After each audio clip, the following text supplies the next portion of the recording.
Hi friends, MG ইলেকট্রনিক্সে আপনাকে স্বাগত। তো এই বোর্ডটা আমি কাস্টমারের বাড়ি থেকে খুলে নিয়ে এসেছি, গেছিলাম কাজ করতে। তো সেখানটা একটু সমস্যা হলো, লাইটের সমস্যা হলো, এই জন্য আমি বোর্ডটা খুলে নিয়ে এসেছি। এটা একটা চায়না কিট। তো সেটার সমস্যা হচ্ছে যে কাস্টমারের যেটা কথা, যে কোনো কোনো সময় টিভিটা চালু হয়ে যায়, আবার চলতে চলতে বন্ধও হয়ে যায়, আবার কোনো কোনো সময় হয়তো দেখা যাবে আধ ঘন্টা চলছে, 1 ঘন্টা চলছে, আবার বন্ধ হয়ে যাচ্ছে অটোমেটিক, আবার অটোমেটিক ছবিও চলে আসছে 2-3 মিনিট পরে, এই রকম করে সমস্যা। তো আমি ব্যাক কভারটা ওপেন করেছি, দিয়ে এই বোর্ডটা সেখানটায় দেখার পরে তারপরে আমি টিভিটা নিয়ে চলে এসেছি। তো এটা একটা এলজি টিভিতে লাগানো ছিল, এলজিতে 14 ইঞ্চির একটা এলজিতে লাগানো ছিল। তো সেইখান থেকে আমি বোর্ডটা খুলে এনেছি। তো সেখানটায় ক্যামেরা করা কোনো সুবিধা ছিল না, তো সেই জন্য আমি সেখান থেকে খুলে এনেছি বোর্ডটাকে। তো এইবার আমরা এখানটায় ভোল্টেজগুলো মেপে দেখব যে এর সমস্যা কী, এবং এর সমাধানের জন্য আমরা চেষ্টা করব, দেখি এর কী সমাধান হয়। সুইচ দিয়েছি, স্ট্যান্ড বাই হয়েছে। এবারে একটু দেখাই, আমি দেখছেন ফিলামেন্ট জ্বলছে, আর টিভির স্ক্রিনে কিন্তু কোনো লাইট নেই। দেখতে পাচ্ছেন টিভির স্ক্রিনে কোনো লাইট নেই। তো এমতো অবস্থায় আমরা একটু দেখি ভোল্টেজের কি সমস্যা আছে। তো এইখানটায় আমরা দেখি 110 ভোল্ট আছে কিনা। আমরা এইখানটা একটু দেখি 110 ভোল্ট এসছে কিনা। আমরা ইএইচটিতে দেখবো, এইখানটায় ভোল্টেজটা দেখুন 107, মানে ভোল্টেজ ঠিকই আছে। আচ্ছা, এইবারে ফিলামেন্ট যেহেতু জ্বলছে, ফিলামেন্ট আর দেখার দরকার নেই। এবারে 180 ভোল্ট যেটা আছে, সেটা এই যে 180 ভোল্টের লাইনটা, সেটা এইখানে মিটারে দেখুন 180-র জায়গায় এটা আছে 130।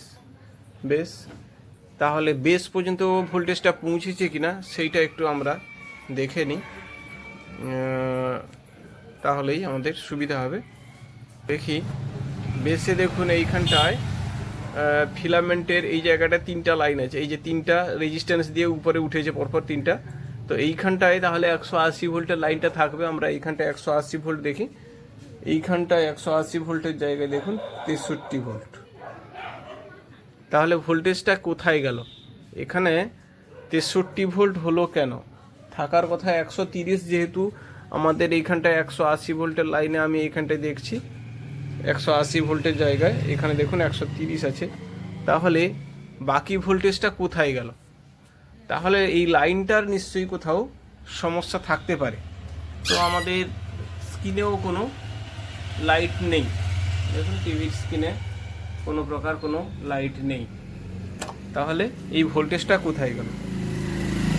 তাহলে এই ভোল্টেজটার কোনো সমস্যা হয়েছে, মানে এইখান থেকে যে লাইনটা গিয়েছে, এই লাইনটা যে গেছে বেসে, পিকচার টিউবের বেসে গেছে, এই লাইনটার কোনো না কোনো সমস্যা আছে। এখানে ভোল্টেজটা যে 130 ভোল্ট যেখানটায় দেখা যাচ্ছে, যদিও থাকার কথা এখানটায় 150-এর উপরে, যাই হোক যেটাই আছে সেটা তো সেখানটায় পৌঁছাবে, কিন্তু সেখানটায় পৌঁছছে না। তো এই ভোল্টেজটা কোথায় গেছে? তো ঠিক আছে, আমি সুইচটা অফ করে দিচ্ছি। সুইচটা অফ করে এবারে বোর্ডটাতে আমরা দেখি যে 180 ভোল্টের কী ব্যাপারটা হয়েছে। তো 180 ভোল্টের যে লাইনটা আছে, যেটা আমি দেখাই, 180 ভোল্টের নিচের দিকে লাইনটা ছিল, তার মানে এই লাল লাইনটা, এইটার তাহলে সমস্যা থাকতে পারে, এই লাল লাইনটা। তো এই লাল লাইনটাতে এখানে ভোল্টেজটা পৌঁছেছে কিনা, আবার এই ভোল্টেজটা যে বেস ভোল্টেজটা আছে, বেসে যেই 3টা লাইন আছে, এই 3টা লাইনে আমি একবার চেক করে দেখে নেব যে এইখানে যে লাইনটা দেখুন, এইটা এসে এখানটায় পৌঁছেছে, এই যে। তো এইটা আমি আগে দেখে নিই যে এইখানটায় আমি 130 পাচ্ছি কিনা। তো তাহলে আমি সুইচটা দিয়ে দিই টিভির, তারপরে স্ট্যান্ড বাই রিলিজ করে দিই। তো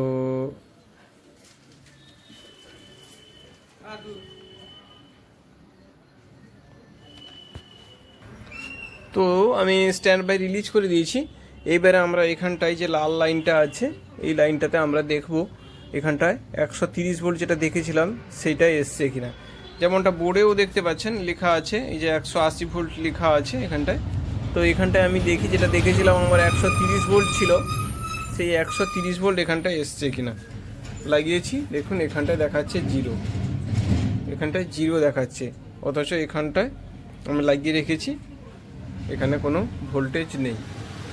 তাহলে ভোল্টেজটা এইখানে এই লাল লাইনটা মিস করেছে, তাহলে এটাই সমস্যা হয়েছে।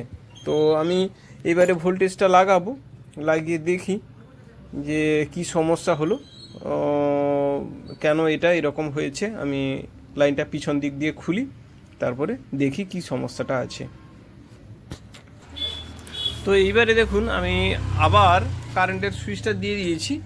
তো যেটা দেখাই 180 ভোল্ট, আমি যে লাইনটা কেটে বাহির পাশ দিয়ে লাইনটা লাগিয়ে দিয়েছি। এবার এইখানটায় ভোল্টেজটা দেখি আমরা কত আছে। ফিলামেন্ট আমাদের জ্বলছে, এই যে দেখছেন ফিলামেন্ট জ্বলছে, মানে রিলিজ হয়ে গেছে ভোল্টেজটা। তো এইখানে দেখুন এখন ভোল্টেজটা এইখানে এসছে, এইখানে ভোল্টেজ দেখুন 109 ভোল্ট, মানে যেটা ঢুকছে সেটা প্রায় বেরিয়েছে। তার মধ্যে ঢুকছে কত সেটা একটু দেখে নিই। এখানটা ঢুকছে দেখুন, এই যে ইএসটিতে ভোল্টেজ ঢুকছে, এই ভোল্টেজটা ঢুকছে এখানটা ইএসটি ভোল্টেজ। তো এইখানটা দেখুন 107, অথচ এই যে 107 দেখেছেন 107, অথচ আমি এখানটায় যখন ভোল্টেজটা দেখছি এই যে এই জায়গায় ভোল্টেজ দেখুন 109, মানে একটু 2 ভোল্টে মাত্র বেরিয়েছে। আবার এইখানটায় এসে আমরা দেখি ভোল্টেজটা যেটা আমাদের এইখানটা যে এসছে বেসে ভোল্টেজটা, বেসের ভোল্টেজ দেখুন বেসে কিন্তু 109 ভোল্ট পৌঁছে গেছে। তখন যেটা দেখেছিলাম যে 130 ভোল্ট ছিল আমাদের এখানটায়, 180-র জায়গায় 130 ছিল, তো সেটা বেসে কিন্তু অলরেডি পৌঁছায়নি ভোল্টেজটা। এখন দেখছি বেসেও ভোল্টেজটা পৌঁছে গেছে। এই লাইনটা লাগিয়ে দিতে পিছন দিক দিয়ে, আমি এই লাইনটা পিছন দিক দিয়ে লাগিয়ে দিয়েছি, তখন কিন্তু ভোল্টেজটা বেসে এসছে, কিন্তু ছবি আসেনি। দেখছেন আমাদের ছবি আসেনি, টিভি স্ক্রিনে কোনো ছবি নেই। তার মানে এই ভোল্টেজটা তৈরি হচ্ছে না ঠিকঠাক, যেটা বুস্ট ভোল্টেজ যে 180 ভোল্টেজ এইটা ঠিক তৈরি হচ্ছে না। তো এইটা তৈরি হওয়ার জন্যে যেটা আমি সুইচটা বন্ধ করে দিলাম, এবার দেখাই এইটা তৈরি করতে গেলে আমাদের ইএসটি সাপ্লাই ভোল্টেজটা লাগে। তো ইএসটি থেকে এইটা দেখুন, এই যে ভোল্টেজটা এটা এসছে, এটা ডায়োড দিয়ে এইখানটায় এসে এইখানে একটা ক্যাপাসিটার লাগানো আছে, এইখানে একটা ক্যাপাসিটার আছে। তারপরে এই লাইনটা ঘুরে গিয়ে এইখানে একটা জাম্পার আছে, ঠিক আছে, এই জাম্পারটা আছে, আর জাম্পারটা দিয়ে লাইনটা বেরিয়ে গেছে এই যে 180 ভোল্টের লাইনটা, এই যে দেখছেন এইটা, এই লাইনটা এখানে জাম্পার হয়ে চলে গেছে, ভোল্টেজটা আলাদা। আর এই ভোল্টেজটা দেখুন 180, যদি 180 ট্র্যাক ধরি আমি দেখাই, এই 180 এখানটা লেখা আছে দেখতে পাচ্ছেন, এই 180 ট্র্যাক ধরলে এই ট্র্যাকটা এটা এসছে, এটা এইভাবে ঘুরে এসছে এইখানটায় এসে এই যে পৌঁছে গেছে। এখানে ক্যাপাসিটার দেওয়া আছে আর এখানে একটা ডায়োড দেওয়া আছে, এই ডায়োডটা এখানটায় হাই ভোল্টেজ তৈরি করছে, এটা থেকে এখান থেকে বেরিয়েছে। তো এই যে ক্যাপাসিটারটা আছে, এই ক্যাপাসিটারটা অনেক সময় সমস্যা করে, এইটা অনেক সময় ডিস্টার্ব থাকার জন্যে হাই ভোল্টেজ তৈরি হয় না। তো আমরা এই ক্যাপাসিটারটা আগে খুলে নিই, ক্যাপাসিটারটা খুলে তারপর দেখি যে সত্যি সত্যি ক্যাপাসিটারে কোনো সমস্যা আছে কি না। তো আমি ক্যাপাসিটারটা খুলি, তারপরে দেখাচ্ছি। তো যেমনটা দেখুন এই আমি ক্যাপাসিটারটা খুলে নিয়েছি, দেখুন ক্যাপাসিটারে একটা লেগ আছে আর একটা লেগ নেই। এইদিকে দেখুন নেগেটিভের দিকে লেগটা আছে, এই যে দাগটা দেখছেন নেগেটিভের দিকে লেগটা আছে, পজিটিভের দিকে লেগটা নেই, খুলে গেছে অলরেডি। তো এই ক্যাপাসিটারটা ছিল দেখুন 10 এমএফডি, হ্যাঁ 10 এমএফডি 250 ভোল্ট, এই যে 10 এমএফডি দেখেছেন, 10 এমএফডি উপরে 250 ভোল্ট। তো 10 এমএফডি 250 ভোল্টের ক্যাপাসিটারটা ছিল। আমি এইখান থেকে এই যে ক্যাপাসিটারটা এখানটায় ছিল, এটা আমি খুলে নিয়েছি। একটা লেগ এখনও উপরে লেগে গেছে, আর একটা লেগ খুলেছি, এই যে খুলে গেছে। তো এইখানটায় তাহলে ক্যাপাসিটারটা আমি লাগাই, তারপরে দেখি এর সমাধান হয় কি না। তো আগে ক্যাপাসিটারটা লাগিয়ে দিই, এটাকে ভালো করে পরিষ্কার করি, এই লেগটা বের করতে হবে, তারপরে এইখানটায় ক্যাপাসিটারটা লাগাতে হবে। তো আমি এটা লাগাই, তারপরে দেখি কি হয় তার রেজাল্ট। তো দেখুন আমি আবারও সুইচ দিয়ে দিয়েছি, এবারে ভোল্টেজটা এখানে বুস্ট ভোল্টেজ আমরা দেখি, এইখানে বুস্ট ভোল্টেজ দেখুন 172 ভোল্ট এসে গেছে। আমরা এইখানটায় দেখি 172, দেখেছেন এসে গেছে, মানে ভোল্টেজ ঠিক এসে গেছে। আচ্ছা, এবার এইখানটায় দেখি ফিলামেন্ট যেটা বেসে, আমরা এই বেসে দেখুন, বেসে লাগিয়েছি 172, মানে ভোল্টেজ এসে গেছে। আচ্ছা, এইবারে আমরা ক্যাথোড পিনগুলো ভোল্টেজ দেখে নিই, RGB যেটা ক্যাথোড পিন হয়, এইখানটায় লাগিয়েছি দেখুন 172, যে ভোল্টেজটা ঢুকছে সেটাই পৌঁছে গেছে। আচ্ছা, এরপরে দ্বিতীয় ক্যাথোডটা দেখি, সেটাও দেখুন 172।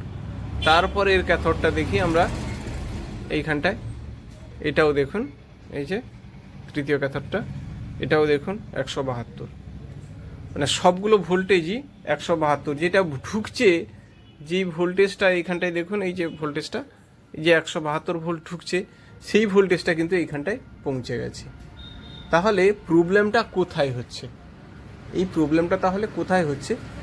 এটা একটা মজার ব্যাপার। অথচ আমাদের ভোল্টেজগুলো সব ঠিক থাকা সত্ত্বেও দেখুন টিভির স্ক্রিনে কোনো লাইট নেই। আমি টিভির স্ক্রিনটাও দেখাচ্ছি, দেখুন টিভির স্ক্রিনে কোনো লাইট নেই, দেখেছেন টিভির স্ক্রিনে কোনো লাইট নেই। আবার ফিলামেন্টও জ্বলছে, দেখাচ্ছি, এই যে দেখুন ফিলামেন্ট জ্বলছে, এ সত্ত্বেও কোনো লাইট নেই। একটা মজার বিষয় হয়ে গেল। তো ঠিক আছে, এই ভিডিওটা সম্পূর্ণ দেখতে লিঙ্কে আপনারা যান, দেখতে পাবেন এই ভিডিওটা কি সমাধান হচ্ছে।